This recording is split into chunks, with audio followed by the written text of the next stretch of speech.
everyone, my name is Faith, but you may call me Unmei.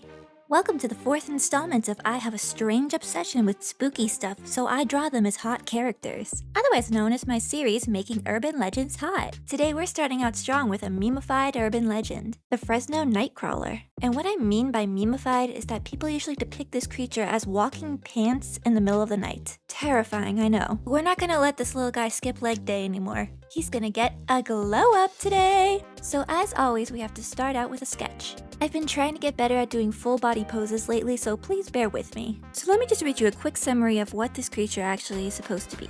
The Fresno Nightcrawler is a mysterious, leg-like cryptid from California, known for grainy video sightings showing tall, white humanoid figures with long legs and no arms, resembling walking pants. Despite the description, I am going to give my character arms, but I'm going to put a lot more emphasis on the legs and make them stand out from the rest of the body. I wanted this pose to be kind of creepy and animalistic, but also give some kind of sense of elegance and mystical energy. But even though this creature looks weird, my headcanon is that he's actually a protector of the desert. Because I just don't see something as silly and harmless as walking pants to be anything even close to malicious. I mean, what's he gonna do? Kick me? I'll just kick him back. Okay, so here's the emphasis on the legs I was yapping about earlier. I know it kind of looks like fur here, but what I was going for was basically a weird ghoulish energy trailing at the end of his legs. To me, he is kind of giving more Skinwalker than he is Fresno Nightcrawler here. But later on, it starts to morph into more of a mysterious, impish look, which personally, I really like. It kind of reminds me of Midna from Twilight Princess, which happens to be my favorite game of all time, by the way. So my inner child is very selfishly happy with the direction that this went.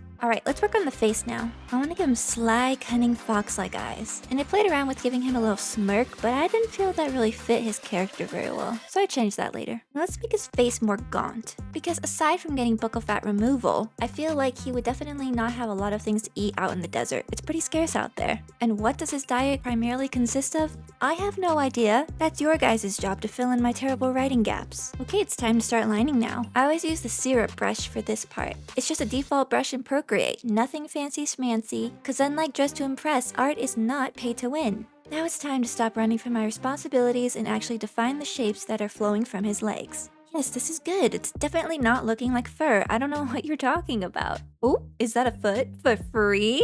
Yeah, sadly, I'm not above making foot jokes here on my channel. Sorry to those who are disappointed in me. I'm also disappointed in me. Now it's time to start coloring. Because this cryptid is described as being very pale, I'm going to make it deathly pale. Because spoopy! You know what this is actually reminding me of? That creepy werewolf from Harry Potter and the Prisoner of Azkaban. That thing was nightmare fuel to child me. But also the Wendigo from Until Dawn. Something about long, lanky, pale creatures just freaks me out, bro. Guys, make hot versions of the things you're scared of, because I guarantee you will not be scared of them anymore if you do that.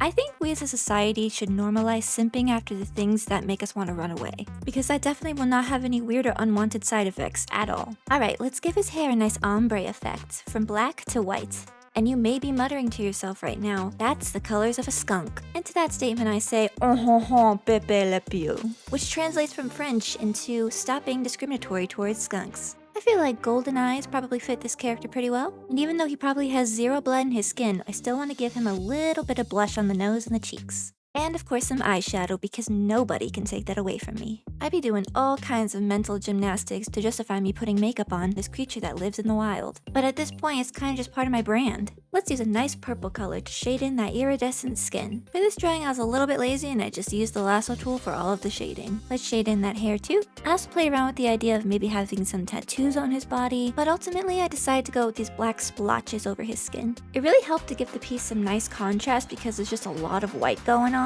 And also I had to cover a certain area so I wouldn't get demonetized. Okay, some more playing around with the background and then we're gonna be done.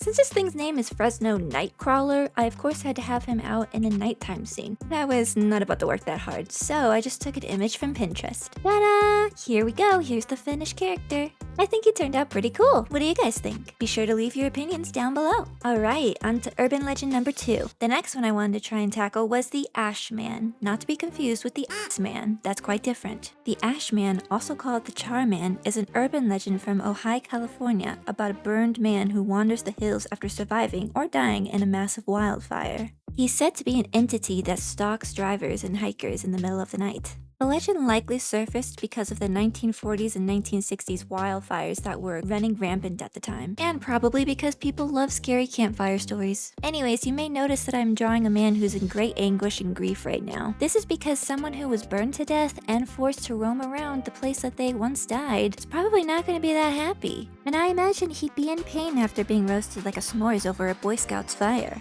But god dang it, that's not gonna stop him from looking smexy and fine. I mean, he's already hot, right? Am I right? I'm sorry. Okay, but in all honesty, this character was fun to draw. I feel like him and Fresno would have a funny dynamic. Like, Char would be freaking out about every little thing because he's, you know, hot-headed like that. And Fresno would always be on the side trying to calm him down, being like, bro, it's not that deep. But Char's like, it's that deep. And who's to say if it's really that deep or not? I don't know. But what I do know is that this character is very angsty, and he broods a lot in his spare time. I mean, who doesn't love an emotionally unavailable, unstable man sometimes? Okay, I've been yapping way too long about this lore. It's time to start lining. And just like my previous character, I of course am going to use the same syrup brush. When drying the hair, I wanted it to look like smoke coming off of his head, but also flames in a way. I don't know, I couldn't really decide if it looked like smoke or flames, but I guess it works both ways. I also gave him this really tattered looking shirt that's being shriveled up by the fire. I guess my headcanon is that his clothes are in a perpetual state of dissolving away, but they never fully disintegrate. I mean, I guess Fresno Nightcrawler is also walking around naked all the time, but Charman doesn't really strike me as an avid nudist. I'm gonna add a little belt here because this is probably where his pants were buckled up to before they burned down. And yeah, the belt probably would have been melted away too along with the pants, but like I don't really know how belt material works or how it would interact with fire, so I'm just gonna keep it intact. Okay, let's start coloring. I started out with a grayish brown color for the skin, then overlaid a picture of flaming coals over top of it. This was just to give me a base to start painting over. I also used this character Dante from Date Everything. Having this guy to look at really helped me understand how a charcoal flame skin would even work. Like, I don't think I've ever painted charcoal in my life, let alone on somebody's skin. So this was definitely a new endeavor for me. And this was definitely a trust the process kind of thing because he basically just looked like pepperoni pizza for a while. Very burned pepperoni pizza, but nonetheless pepperoni pizza. But finally we were starting to get somewhere once I understood the shape of the charcoal and how it breaks up into pieces. So having reference really saved my butt here. And adding in those yellow parts really helped tie everything together. Of course I had to make his eyes yellow too. Hair was less charcoaly looking and more just like magma or something beneath the surface of rock. I don't know, I was way out of my depth here and just kind of throwing things at the wall and hoping something would stick. But honestly, all things considered, I think it turned out alright. Also, a bit off topic, but I really did think that this character would have a cooled off version. Like in those rare moments where he feels chill and relaxed, his skin wouldn't be burning, it would be nice and cooled. Sadly, I did not have enough time to draw out this version of him, but I think it would be fun. After playing around with a lot of different background options for this guy, finally the Charman will be brought to life. Ta-da! Here he is in all his burning glory. What do you guys think? Let's put them both side by side and you can tell me in the comments which one is your favorite. That's all for now. Thank you guys so much for watching this video and supporting me through my YouTube journey. Be sure to give this video a thumbs up, comment down below if you want to see more, and maybe even subscribe. Bye bye!